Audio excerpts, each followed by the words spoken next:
This story may not be one of the longest stories, but it's one of those stories where the more you think about it, the stranger it gets. Because this was not just a simple accident at a rural school, this was a volunteer trip that almost cost several people their lives. The person who shared this story said it happened back when he was still a university student. During the semester break, it was normal for students to join social service activities. You know, the kind where they travel to rural schools, repair buildings, and help improve the area for children who do not have many resources. At first, this trip felt meaningful. It felt like a good thing. The person who shared this story, let's call him John, he and a group of students decided to travel to a primary school far away from any developed area. And when he says far, he means really far. The road going in was so rough that their vehicle had to push through mud just to reach the school. They were scheduled to stay there for 5 days and 6 nights, but they wouldn't even make it that far. When the group arrived on the first day, the place already felt unsettling. It was during school break, so there were no children running around, no teachers, no ordinary school noises. It was just quiet. A little too quiet. The school itself was a small primary school with fewer than 100 students. The classrooms looked old, worn down, and neglected. The wooden doors barely worked. Some could close and some couldn't, and the windows were even worse. They were basically only useful for keeping rain from blowing directly into the rooms. And this was where the students were supposed to sleep, the university students. They divided themselves into groups and slept in the classrooms, several people in each room, and they did not separate the boys and the girls because they thought that if anything happened during the night, it would be safer for everyone to stay together and help each other quickly. At that point, they were already thinking about normal dangers. Snakes, strangers, and accidents, or perhaps wild animals. Not what was waiting under the flagpole. After everyone arranged their sleeping areas and unpacked their things, the students divided the work duties. John's group had about 8 people, and they were assigned to work on the flagpole area. Now, the flagpole looked like an ordinary school one at first glance, but when they got closer, they saw just how old it really was. The paint had peeled away almost completely, and rust covered the metal.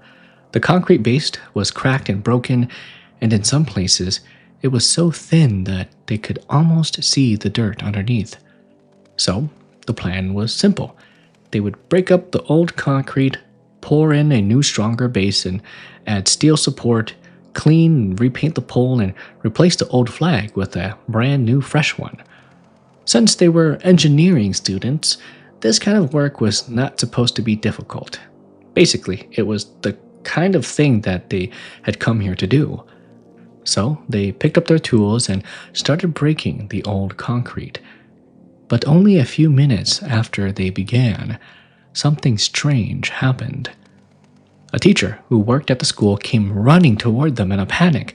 She rushed straight into the middle of the group and scolded them angrily. The students froze. They had no idea what they had done wrong. Then another teacher quickly came over, pulled the first teacher away, and tried to calm the situation down. That teacher told the students something strange. "Let's stop here for today. Actually, this spot is not really something we want anyone touching, but if you really want to do it, then that's fine. I'll go ask permission from him myself." That sentence was odd. Ask permission from him? Who was him? The students didn't understand, and before they could ask for more, the 2 teachers walked back into the room and started arguing with each other. So right from the beginning, the flagpole was not just another repair job.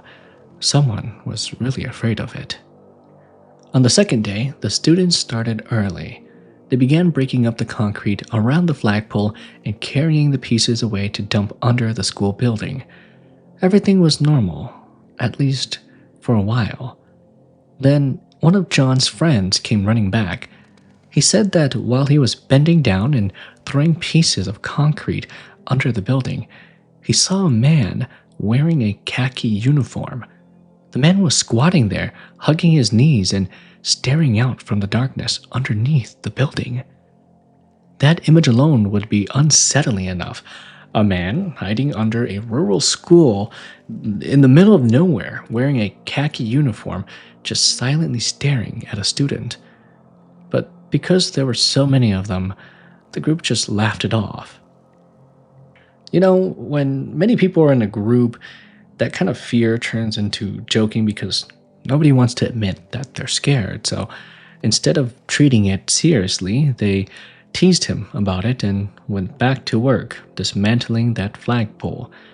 But that was their first mistake, because whatever was there had already shown itself, and they ignored it. After the group cleared the area around the flagpole, one student suggested they should dig the entire pole out.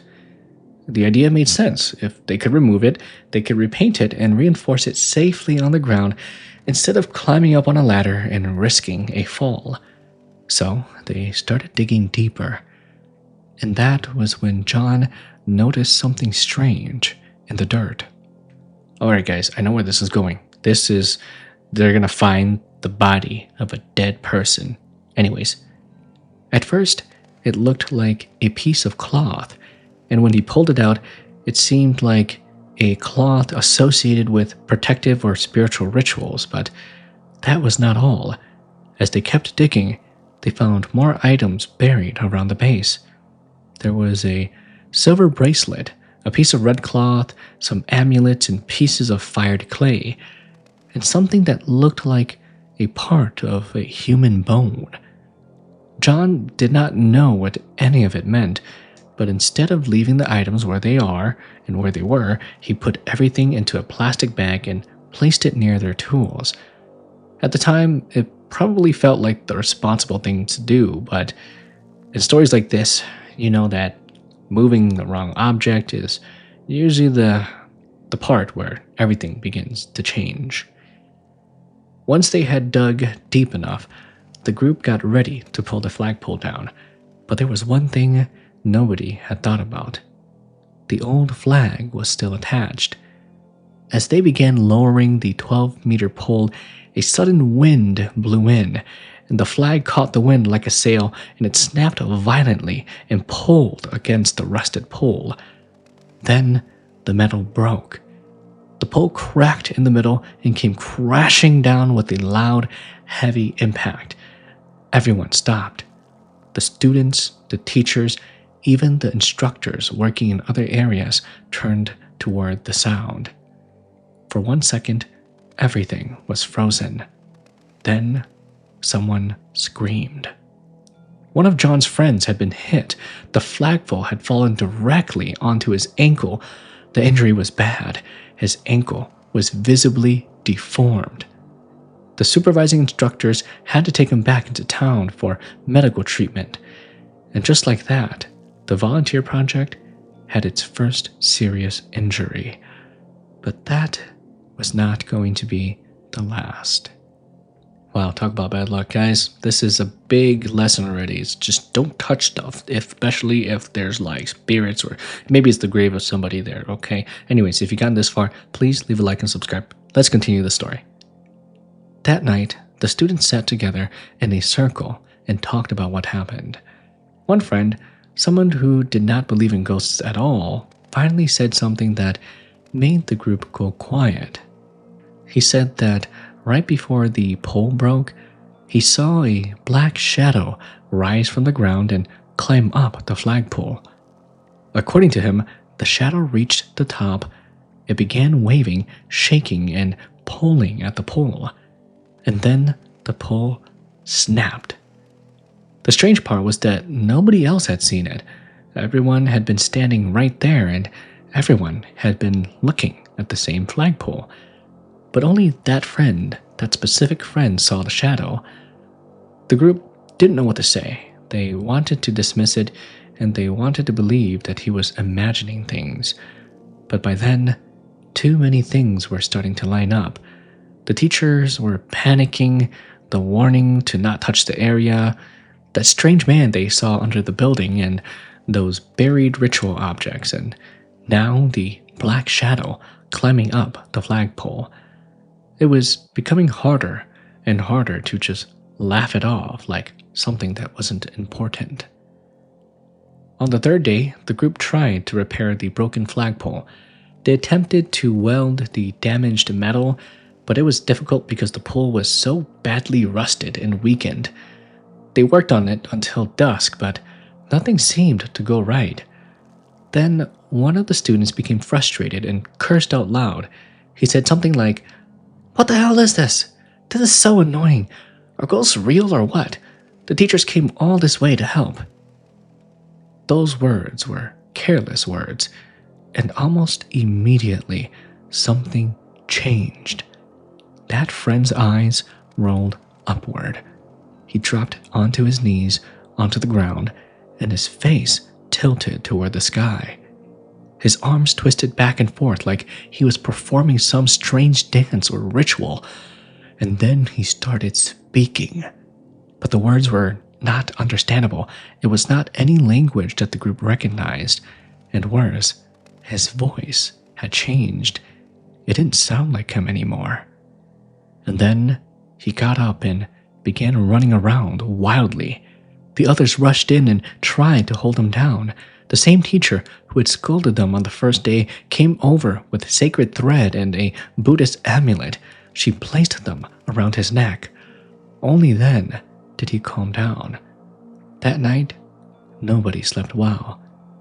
The friend that seemed to have been possessed was then separated from the others and taken to sleep in the teacher's room. But even that did not keep them safe. At around midnight, a female student sleeping in the same classroom as John suddenly screamed. She sat up, staring and pointing toward the side where the others were sleeping.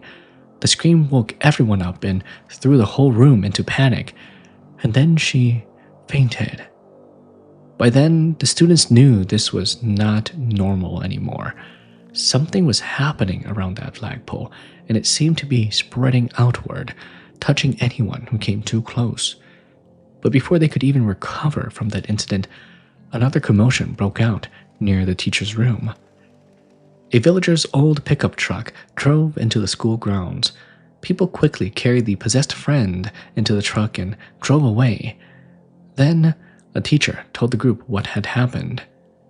Their friend had taken the old flag cloth and tried to hang himself with it. Luckily, the teachers found him in time and lifted him down before he died, but even then, they were not sure how badly he had been hurt, because by the time they put him in the truck, he had already gone completely still. At that point, the situation was horrifying. One friend had a crushed ankle, one had been possessed, and one had tried to hang himself. The female student had seen something and fainted, and all of it seemed connected to that flagpole. The next morning, the teacher who had taken the injured friend to the hospital returned with a spirit medium. The medium told everyone to stop all activities immediately and gather on the grass field facing the fallen flagpole. The students sat together quietly while the medium placed sacred thread around the area, lit candles, and performed a ritual in broad daylight. John admitted he did not understand what the medium was doing. He just sat with his head lowered like everyone else. Then the medium suddenly pointed directly at him. The medium told him to bring out all the things he had taken and to return them. At first, John was confused. He did not understand what the medium meant. And then he remembered the plastic bag, the cloth inside of it, the bracelet, the amulets, all those things, and the human bones, everything he had removed from under the flagpole. He quickly got up and ran back to the tools and grabbed the bag and brought it back to the medium. The moment the medium received it, the ritual continued, and the medium placed everything back into the hole beneath the flagpole and poured concrete over it, sealing it back into the ground. Then the medium gave one clear order. No one was to touch that place again. That afternoon, the instructor in charge of the university project returned. After hearing about what had happened, both the school staff and the university instructors agreed that the project should stop immediately. Nobody wanted to risk anything worse happening. The teachers from both sides apologized to each other, and the university instructor gave the school some money to help with things that they had not been able to finish. Then the students packed their belongings and left on that same evening. The trip that was supposed to last 5 days and 6 nights ended early, and on the bus ride home, the instructor finally told them what he had learned from the teacher who had shouted at them on the first day. You know, in times like this, I don't know why people just aren't honest and straightforward and be like, okay, you guys can do everything else, but leave this flagpole alone because this flagpole is a sacred area. And if you just say it like that, I'm sure these university students who are probably, adults, 20-year-olds and in mid-20s, I'm sure they'd understand, but I don't know. Let's continue the story. According to the teacher, the school had many hidden stories, but the flagpole area was one of the worst places. People believed that long ago, a ritual had been performed to bind a spirit beneath the flagpole. From time to time, people saw a black shadow climbing up and down the pole. Sometimes the figure appeared wearing a khaki government uniform, sitting underneath the flagpole. Nobody knew with absolute certainty who the spirit was. But there was a story. In the past, there had been a school director who was accused of corruption. Some people said that he had been falsely accused, and the shame and pressure became too much for him to bear. And because of this, he hung himself at that very flagpole. So, when the students dug around the base, removed the buried objects, and tried to pull the pole down, they may have disturbed whatever had been sealed there. Basically, they had opened something that was never meant to be opened. The friend whose ankle was crushed had to wear a cast for several months before he could walk normally again. The friend who tried to hang himself could not remember what happened that night. The last thing he remembered was kneeling on the ground. As for the female student who screamed and fainted, she later explained what she saw. She said that there was this black human-shaped shadow holding a thick rope standing over the group while they were standing. It walked back and forth across several people like it was choosing someone to take with it. And that is where the story cuts off. In the end, this was just supposed to be a simple volunteer trip. A group of students wanting to help out a rural school. They wanted to repair a flagpole and, replace it and make it look brand new, something better for the children. But they didn't know what was buried beneath it. They didn't know why the teachers were afraid and why that spot had been left for so long.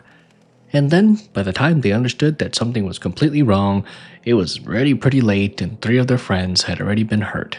And 2 people already saw things that they shouldn't have seen. And only one medium, it took the job of one medium to seal everything back into the ground. The scariest part is that maybe the spirit was not just angry. Maybe it had been waiting under the flagpole and waiting for someone to disturb the old ritual. It was waiting for the students to carry the objects away, and when the students finally did, that's when it began to act. It looked for a rope, and it looked for a body, and according to the girl who saw it that night, it was still choosing for a victim. Dang, that was a freaky story, guys. This is my hypothesis. Basically, that spirit has been tethered there and stuck there for so long that it needed someone else to replace its spot, to take over its spot. So it decided to choose an unsuspecting victim. one of the students, one of the university students, and make them take its place. So that way, I don't know, maybe it could be free or go reincarnate or something like that. But that's kind of a similar story that I keep hearing with situations that are similar to this one. Anyways, let's continue on to the next story. This story follows a young Thai classical music teacher who had only recently graduated when he was assigned to work at a school far from home. At first, nothing about it seemed strange. He was just a new teacher trying to settle into his first real job, living simple, practicing music, and doing what he loved. But sometimes, the quietest places are the ones that hide the oldest stories. And in this school, there was one room that nobody used anymore. One room at the end of a lonely building, a Thai dance room, locked, abandoned, and waiting. The teacher worked at a school more than 100 kilometers from his home, or in freedom units, around 60 miles. Because traveling back and forth was difficult, he stayed at the school itself. More specifically, he slept in the Thai music room. For him, it was not a bad arrangement. He was single, lived simply, and loved Thai classical music. So, being surrounded by the instruments he cared about actually felt comforting. After class, he could practice as much as he wanted. He could clean the instruments, play the ranat, which is like the Thai xylophone, and spend his evenings doing something meaningful. The music room was inside a single-story building at the very back of the school grounds. It was quiet there, almost too quiet. The building had 3 rooms. His music room was on one end, a storage room was in the middle, and on the far end was the Thai music room. That dance room was different. Its door was locked with a large padlock, and from the outside, it looked like it had not been opened in a very long time. The teacher did not know why. He assumed it was probably because the school no longer had a Thai dance teacher. A normal explanation. At least, that's what he told himself. Oh, I know where this is going, guys. It's haunted. It's haunted by a Thai ghost that likes to dance.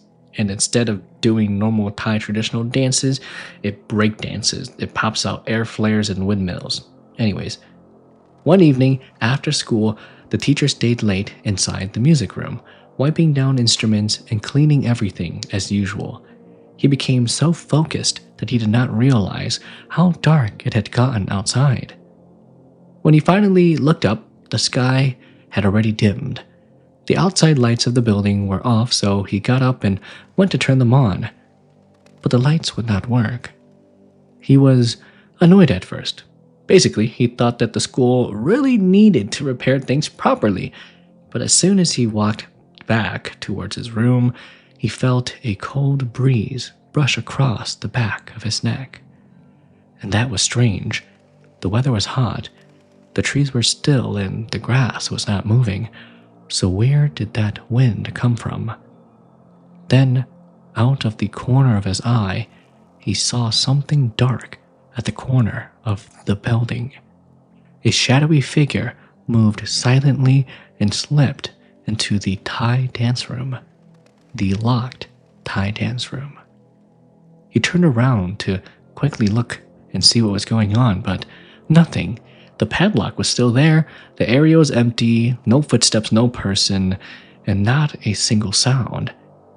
He tried to dismiss it as his eyes were playing tricks on him in the dark, but after that, he hurried back into the music room and shut the door. That was the first time he felt like something was wrong with the room next door. Somebody just slammed their door shut outside my window. The teacher often worked late. Over time, he began noticing something that happened almost every night.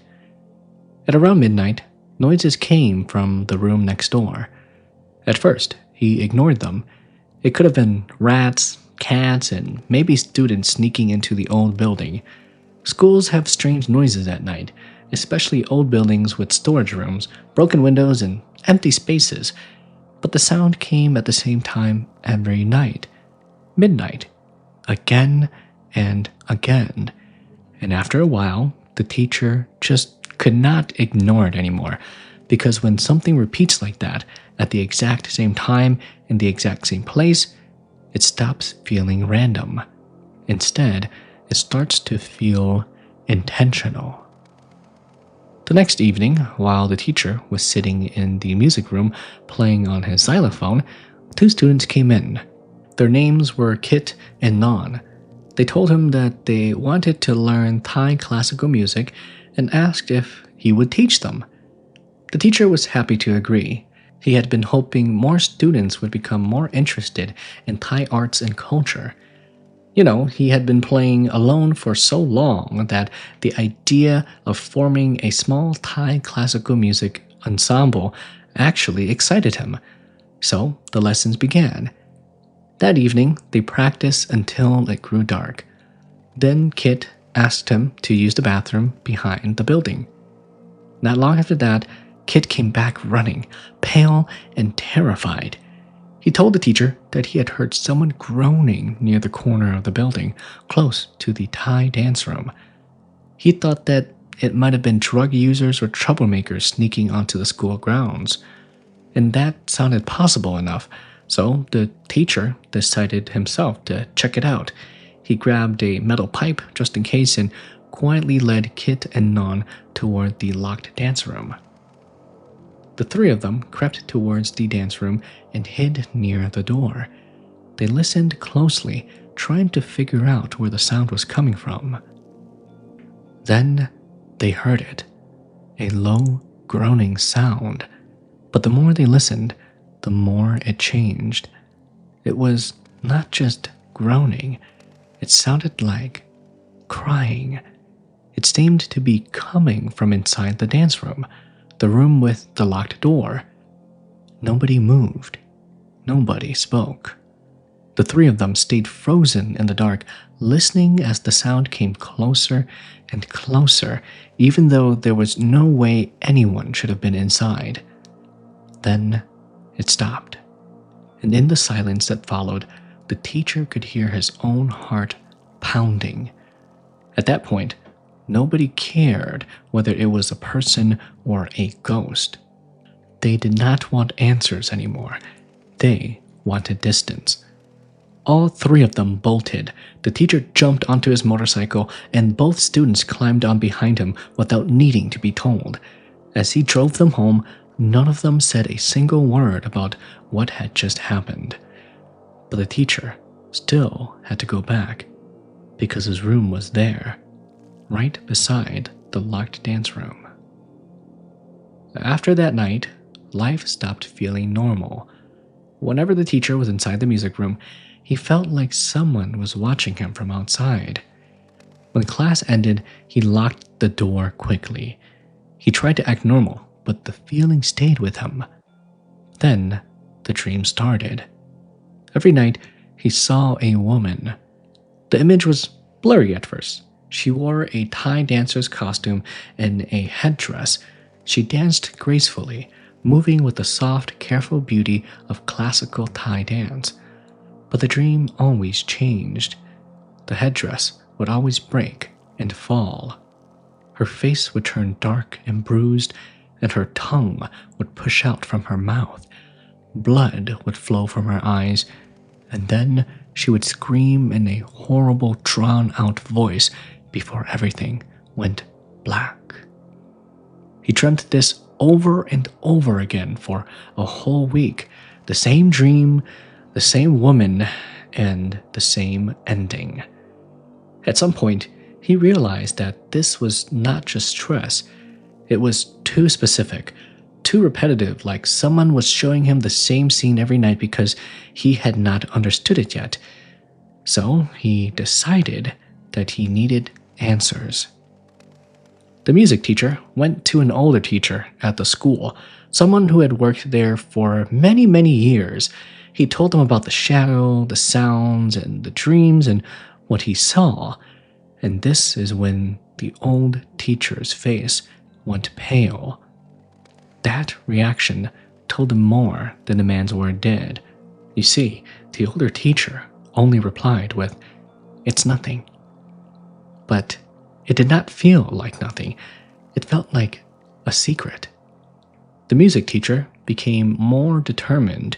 Fear had turned into exhaustion, and exhaustion had turned into obsession. Obsession. I can't speak. It turned into obsession. If this woman kept appearing in his dreams, then maybe she wanted something. And if she wanted something, perhaps this music teacher could help her.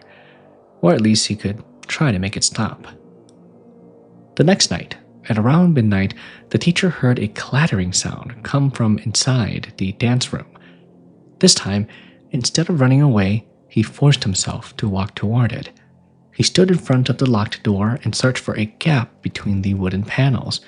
Finally, he found a small opening and peered inside. Oh my god, that is terrifying. I would never do that. That's like, just red flags, alarm bells. Why would you peek through the gap? What if something else is looking back at you, fool? Anyways, the room was dim. Only faint light from outside slipped through, just enough to make out shapes in the darkness. Then he saw her. A woman in a Thai dancer's costume, the same one from his dreams. She wore the headdress on her head and danced alone in the middle of the room, moving gracefully in the dark. The teacher could barely breathe. Every part of him wanted to run, but he could not look away. When the dance ended, she climbed onto a chair in the center of the room. Above her was a rope. Then the chair fell. Her body hung in the middle of the room. The teacher watched in horror as she struggled, kicking and twisting. The headdress slipped from her head and fell onto the floor. Even though she suffered, her hand reached toward it like she was desperate to grab it. Then her body went still. Her eyes remained open, staring at the headdress. When the room finally became silent, the teacher ran back to the music room, but the image stayed in his mind, burned there. Everything that he saw, he knew now that he could not let the older teacher avoid the truth anymore. The next morning, feverish and shaken, the music teacher went back to the older teacher and told him everything. This time, that older teacher finally explained. About 4 years earlier, there had been a Thai dance teacher at the school. She was beautiful, talented, and deeply devoted to traditional dance. She trained students for performances and loved what she did. Then, one day, she did not come to teach.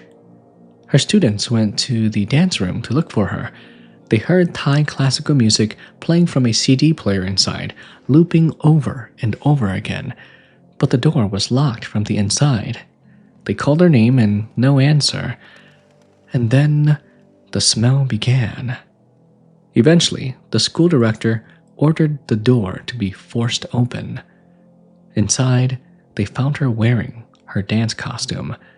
She had taken her own life in the middle of the room. Her eyes were still wide open. Later, people learned why. The man she loved, someone she had been with for years, had left her and married someone else. She was devastated, and in her grief, she chose to die with the thing that she loved most: dance. At her cremation, they placed the costume in her coffin and burnt it with her body. But after that, the room never felt normal again. After her death, strange things began to happen in the Thai dance room. People heard objects falling inside, footsteps pacing back and forth, a woman crying. Sometimes there would even be a foul smell with no source. Other times, the scent of Thai perfumed water drifted out from the locked room. And sometimes, just sometimes late at night, people heard Thai music playing from inside. Monks had been invited to perform rituals, but nothing worked. Whatever held her spirit there did not let go, and eventually people stopped using the room.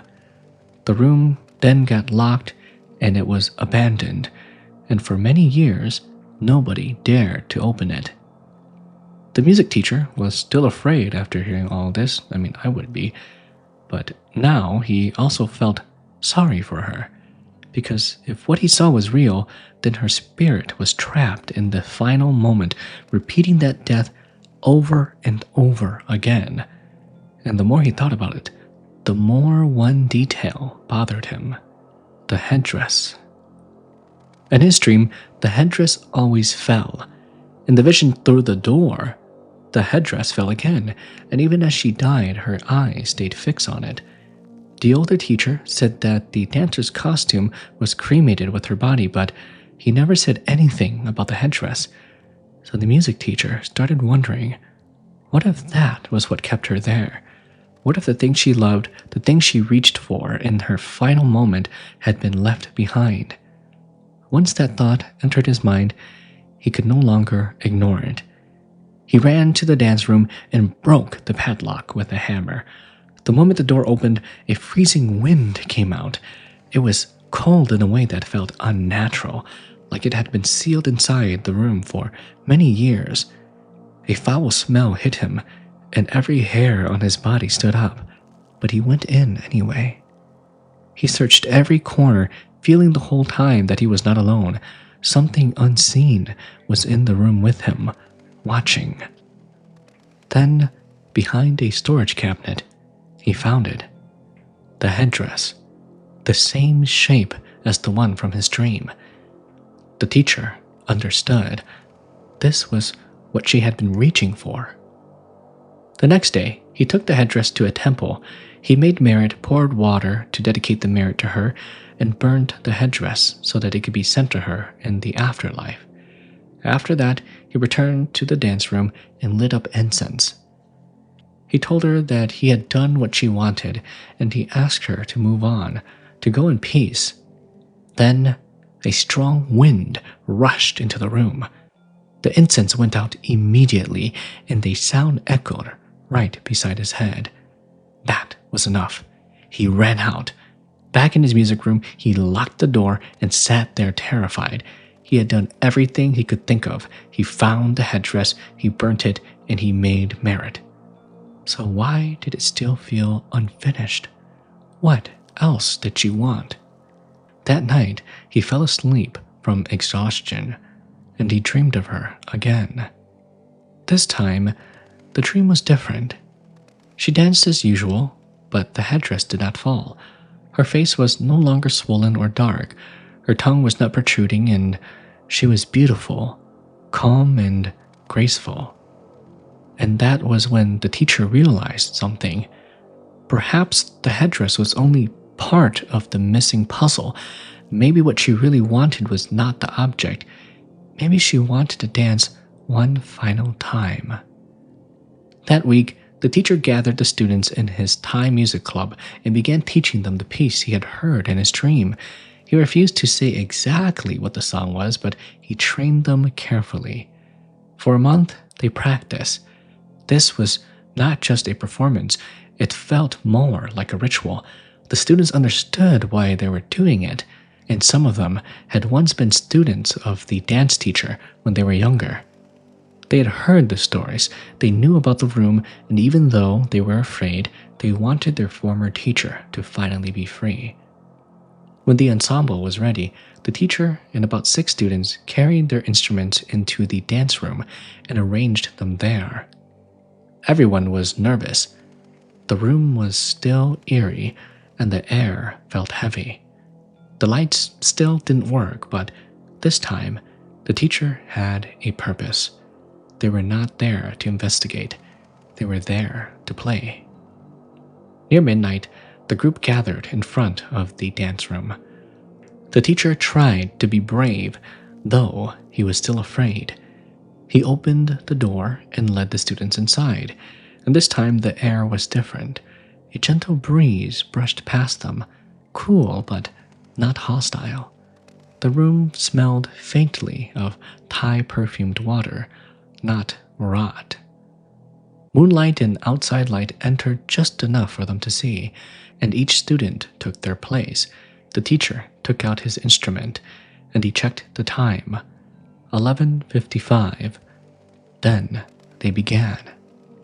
The music started softly, filling the dark room with the sound of Thai classical instruments. They played and kept playing, trying not to let their fear control their hands. Then midnight came. The atmosphere changed. The scent of Thai perfumed water grew stronger. A deep cold spread through the room, and in the center of the floor, a faint figure appeared. A young woman in a Thai dancer's costume. The students saw her clearly. Some trembled and some cried. Others closed their eyes and kept playing because they could not bear to look. The teacher himself was sweating so badly his clothes clung to him, and his heart felt like it was trying to break out of his chest. But the spirit did not look frightening now. She danced, beautifully and gracefully, as if she had been waiting years for the music to begin again, and her face was peaceful, almost happy. The students kept playing, and the teacher kept his hands moving across the xylophone.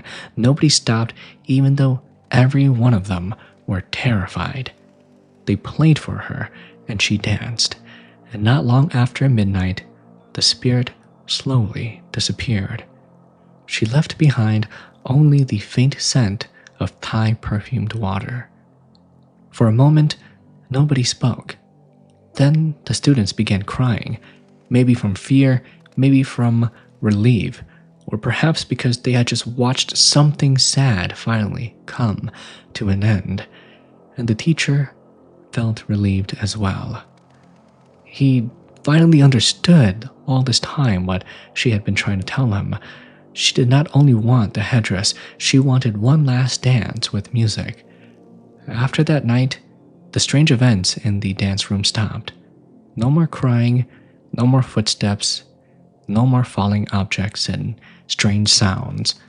The teacher never even dreamed of her again. Whenever he had the chance, he still made merit and dedicated it to her, hoping her spirit had found peace. But then something strange happened. The haunting did not stay in the room. It stayed with him. The teacher said that after everything was over, no one else saw her again. But he could not stop thinking about her, not for one day. At first, maybe it was sympathy. Then maybe it became sadness.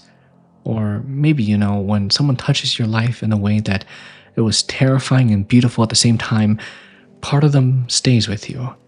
He remembers the music, the moonlight, her scent, and the way she danced when she was no longer finally twisted by pain.